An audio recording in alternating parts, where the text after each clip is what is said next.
I am Kunal Mitra, and right now I am going to explain to you the topic of exceptions and basically exceptions in Java. So first off, let's start with what are exceptions. Exceptions are unwanted events or situations that occur during the execution of a program, that is, during the runtime of a program.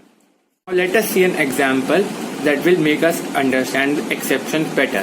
So an exception can be like dividing by 0 during the execution of a program.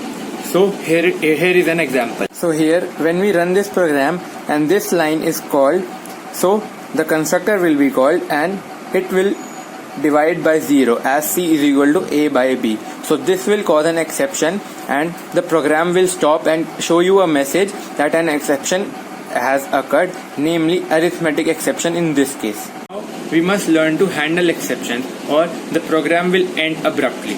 So let's learn how to handle exceptions, particularly in Java. Exceptions in Java are handled by try, catch and finally blocks.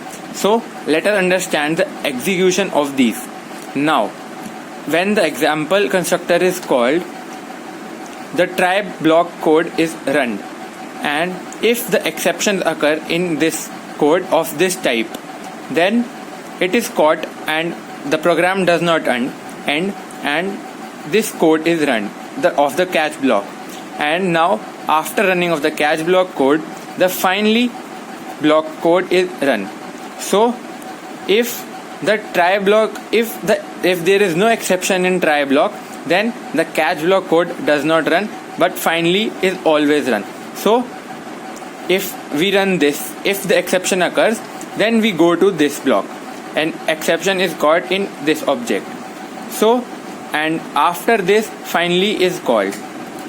We can also exclude finally. There is no necessary that finally block has to be included, but try and catch block has to be included to handle exceptions.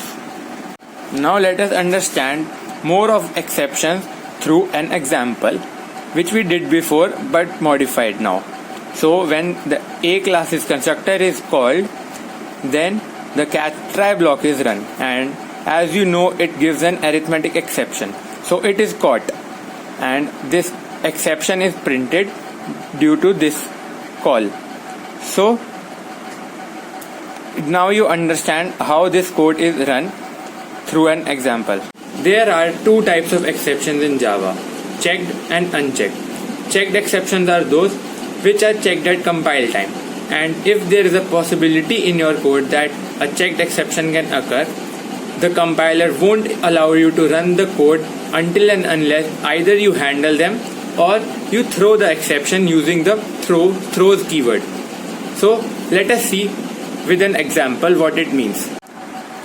So in the first main function, the compiler would give you an error because there is a possibility that the file that we are trying to read is not found or does not exist. So the compiler won't allow you to run this code because the exception is neither handled nor the main function throws that exception. So in this method, it is using the throws keyword, we have thrown the IO exception, and the file not found exception is a subclass of IO exception. So IO exception also works in this case. Now the exception is thrown, so the compiler will allow you to run the code and won't give you any error. Now unchecked exception. You have seen an unchecked exception like the arithmetic exception that we saw earlier in that class A example. Arithmetic exception is an unchecked exception. Unchecked exceptions are those which are not checked at compile time, and the compiler does not require you to handle them or throw them. They are handled automatically by the JVM. So you can handle them, but it is not a necessity. Handling them will only allow you to run your complete code, but if you do not handle an unchecked exception, the program will end. But the program will end only if the exception occurs. The compiler would allow you to run the code. But in case of a checked exception, even if you know that checked exception won't occur, but the compiler won't allow you to execute the code because it knows there is a possibility. So we have to either throw or handle it. Now this is all about the basics of exceptions in Java. Thank you.